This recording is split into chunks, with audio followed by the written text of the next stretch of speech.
niin joka päivä vanhenee. Ja tämä alkaisi riittää kyllä vanhenemiseksi.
Mä olin vakuutusyhtiössä töissä vielä tietokoneosastolla ja sitten tänne kun lähdettiin, niin täältä olisi ollut vähän hankala käydä töissä siellä Helsingissä.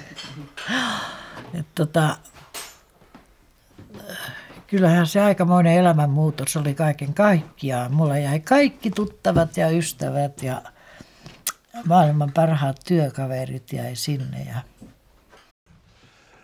Taiteilijalle tämä on paras mahdollinen paikka tehdä.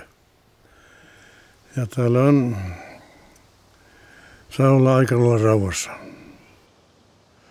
Taiteen tehtävä on saada ihmiset kyseenalaistamaan kaikkia asioita oikeastaan. Se on tällä hetkellä minusta kyllä, kuvan lukeminen on kyllä ehkä tärkeintä ihmisellä. Aika usein mulle käy, että kun tuuli kaataa, niin se paranee. Siinä tämmöinen veistos paranee. Siinä, kyllä tämmöinen myrsky ja tuuli auttaa aika paljon, että luonto tekee tehtävänsä.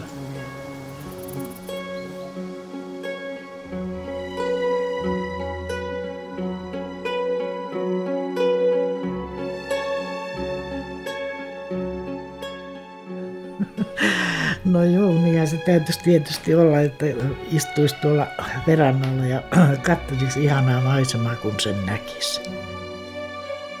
Mutta kun ei sitä näe.